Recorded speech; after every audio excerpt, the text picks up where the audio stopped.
Yo, what is poppin' YouTube? It is your boy Dom Richie, PTCG here, and today I'm going to be covering some of the best budget decks that you can buy right now. Now, these are going to range from the $20 mark to around the $50 mark.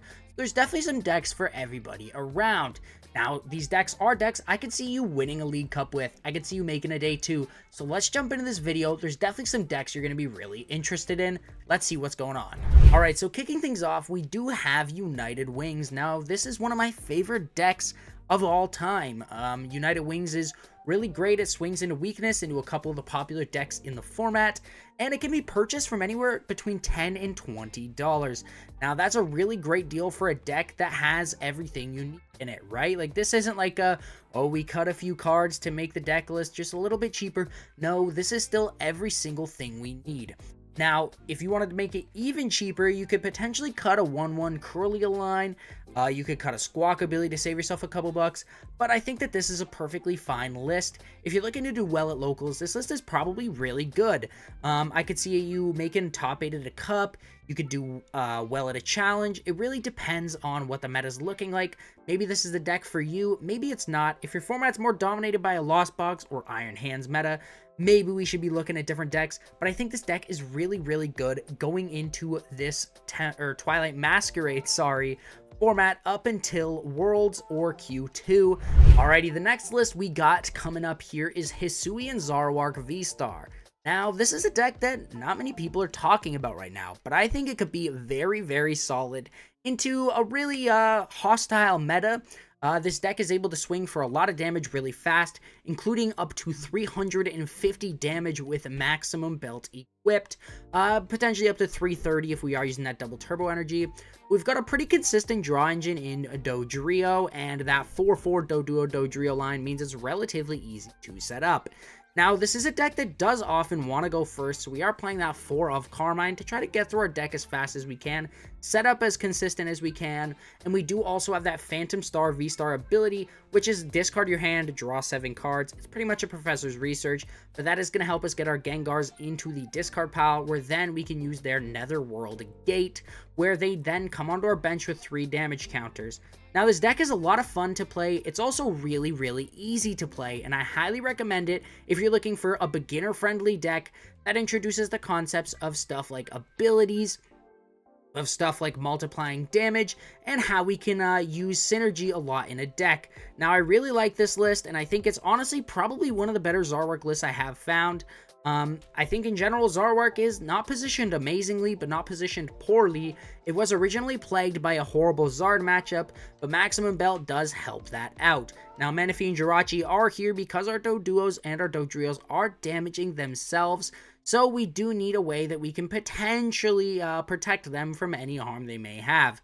Now, this list is built for max consistency. That's where the 4 Ultra Ball, 3 Capturing Aroma, and 3 Great Ball do come from. And I think that this list is probably really, really solid going into our Twilight Masquerade metagame. This deck can be purchased from anywhere between $15 to $20. It can get a little more expensive if you do decide to play some barrels, but I think that in general, this list is really, really good, and I'm really excited to share it with you guys. Let me know what you guys think, and I'll catch you in the next list, which is going to be that $20 to $30 range. Alrighty, so next up in our new category of $30-ish, we do have Asatha EX. Now, Asatha EX does have that ability, Dazzling Gaze, which does mean our opponent's active Pokemon needs an extra energy to attack. Now, what we can pair this with is Pokemon League Headquarters, which reads that our opponent's basic Pokemon in play require an extra energy to attack once again. So something like a Chenpao requires 4 energies to attack instead of its normal 2. We can really utilize this against decks like Miraidon, meaning that they have to take sometimes upwards of 6 energies in order to get off just 1 attack. Now, we do have that Xatu with that Clairvoyant Sensibility, which does attach a Psychic Energy from our hand to one of our bench Pokemon, and then we draw 2. We can pair a few of these together and start drawing a lot of cards, attaching a lot of energies. We also have that Mimikyu, which does help wall off our opponent's Pokemon V and Pokemon EX. And in general, I think Asatha is a really, really cool control-esque but kind of aggro deck. I think it's positioned really well, and I think that in general, you'll probably see some success playing Asatha, especially in a meta that is starting to get dominated once again by Charizard. Alrighty, now this next list we do have coming at you guys is a control variant, and that is Quad Thorns. Now, this deck is relatively good, right? It's positioned pretty well. You do take a couple good matchups as you do turn off all rule box Pokemon abilities minus those future Pokemon, but that's probably okay. This deck is really great for griefing your locals, doing well at a League Cup or a League Challenge, as some people just aren't prepared to play against it. You do take good matchups into stuff like Lugia if they aren't playing that Flutter Mane, and into some decks like Charizard. They can be pretty okay because they have no way to use their Rulebox Pokemon's abilities. We can also do really great things with that Legacy Energy, which does mean our opponent is taking one less prize card when they knock out our Iron Thorns EX. Now, this list is relatively really cheap. The only expensive cards we do have in here is that Earthen Vessel and that Arven. So that the Arvens and the Earthen Vessel alone bring this deck to about $20. Every other card keeps us right around that $25 to $30 range, and I think it's honestly a bargain at this price point. Quad Thorns is pretty easy to pilot. You're just kind of turning your opponent's abilities off and then using that oh, I don't even remember what it's called. A Volt Cannon, I do believe. Yeah, it's Volt Cannon. Are you using Volt Cyclone, that's what it is. You're using Volt Cyclone to do 140 damage and then move an energy from one of your from your active Thorns to one of your bench Pokemon, which can be actually pretty good at chaining some attackers and making sure we've always got a Pokemon ready to attack. This deck in general is pretty solid, and I think you could probably get a couple good finishers with this deck, and for under $30, I think it's a really solid pickup if you're someone who enjoys playing Control or not having your opponent play at all. This next deck we do have here is that Blissey EX. Now, Blissey hasn't really seen much day 2 success, but with the fall off of Raging Bull, I think it's definitely a good time to be playing Blissey. Essentially, Blissey uses that happy switch to switch basic energies from one Blissey to another, and then we use Sharon's Care to pick up our Blisseys and then to replay them down so that we can keep returning, filling our hand to 6, and just keep looping that so our opponent potentially can't take any prize cards. Now, we do have that Farigiraf EX, which cannot be damaged by our opponent's basic Pokemon EX. That does shut off cards like Raging Bolt. However, if they are playing that Corner Pond, could be an issue. I think this deck is really fun, and I think it's relatively really well positioned. We have that Monkey Dory, which as lots of you know is a very good card right now, as it does move 30 damage from one of our Pokemon to one of our opponent's Pokemon. So if we do have 2 Monkey Dories, that's an extra 60 damage we're doing before we Sharon's Care Blissey EX. So let's say we move 60 damage from our opponent's from our Blissey to our opponent's active Chien-Pao. We can then use Return to just knock it out in one turn, which is something Blissey initially wasn't seeing. Now, that Hero's Cape does make Blissey up to 400 HP, and in general, I think Blissey is another one of those pretty easy to play decks. And in general, it is probably going to be seeing a lot of success at stuff like League Cups in the same way Arc Control would, where it's just one of those decks that people aren't ready to play around. They haven't tested against much. They don't really know what's going on, and you can definitely grief your way into some championship points with that. Now, this is my definitive Blissey list. It was taken off of the best placing Limitless, Play Limitless Blissey list because Blissey doesn't have a day 2 yet. However, I do think Blissey will probably be seeing lots of day 2 success going forward. So here's where we're at for Blissey. Let's jump into the next deck. Walking its way in here is that Snorlax Control. Now, this deck is that sub $40 range still, whereas Snorlax you can buy for around $35 to $40. You pretty much just need some Snorlaxes and some Rotoms. The 4 Arvens are a little bit expensive, but besides that, nothing in this deck is overly expensive. This deck, as we all know, just kind of sits in the active spot. We wait for our opponent to deck out.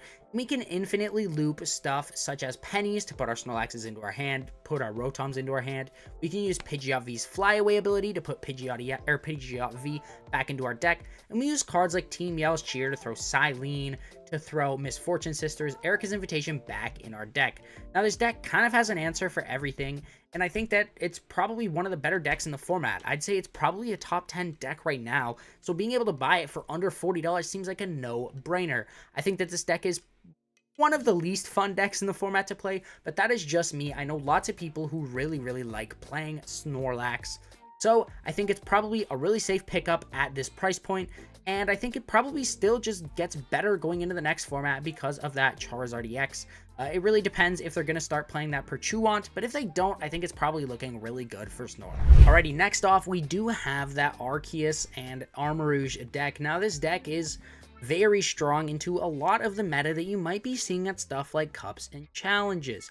Now, this does pretty much auto-win block lax thanks to Armarouge's Fire Off ability, which is as often as you like during your turn, you may move a fire energy from your bench to your active Pokemon, which is really strong at powering up our Arceus V-Stars, at powering up our Armarouge EX, maybe a Delphox, a Mew, Radiant Heatran, and while I'm talking about Radiant Heatran, he is an insane closer with that Raging Blast that does 70 damage for each damage counter on Radiant Heatran.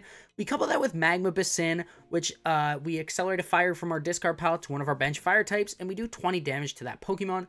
So if we can accelerate 2 energies onto Radiant Heatran, that's 280 damage. Let's say we get a third, that is going to be that wonderful 420 damage, which is absolutely ridiculous. Now, I think this deck is really well positioned, and I think that honestly it's a little bit more difficult to play than some of the other decks we have mentioned here, but it is one of the more meta-relevant decks that we are going to be talking about. This is a list that I think is really, really good. We do have a local here that is quite successful with the deck, Shadow Julian, and I think in general this deck is probably perfect if you are looking for an Arceus build that is cost-effective and takes some good matchups in the meta game. This is what you're looking at. Alrighty, last up on the list is one of the most impressive decks for being under $50, and that is Gardevoir EX. Now, this is exactly Stefan Ivanov's list from NAIC, where he did take second place. Well, it's really crazy. You can go, wow, this deck got second place at the biggest event of all time, and we can buy it for under $50.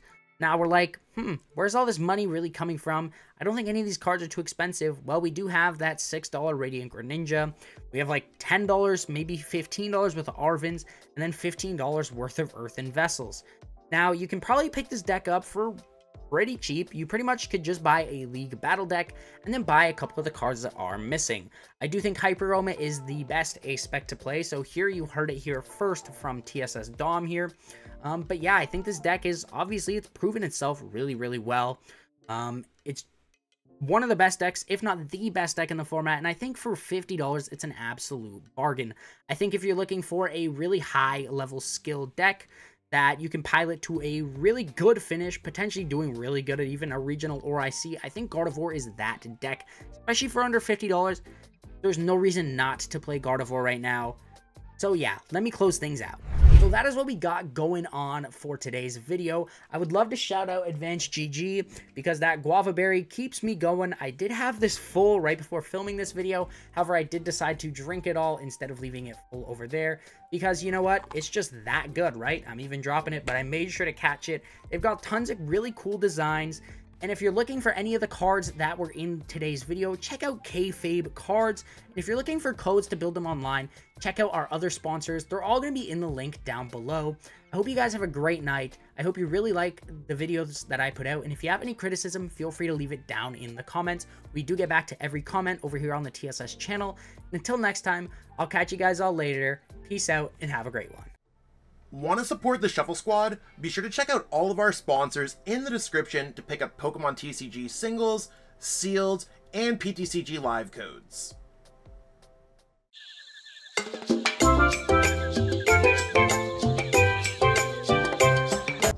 You made it to the end. Thank you so much for watching this entire video from the Shuffle Squad. Honestly, from the bottom of our hearts, we appreciate each and every person that supports our content, watches what we have going on every single day, every single week, even from time to time, and continuously allows us to have a forum to project our creative content towards the Pokemon TCG community. So if you haven't already, be sure to give this video a like, subscribe to the channel, and even leave a comment to help boost the YouTube algorithm. That being said, we'll catch you with our next video. Thanks again. Take it easy.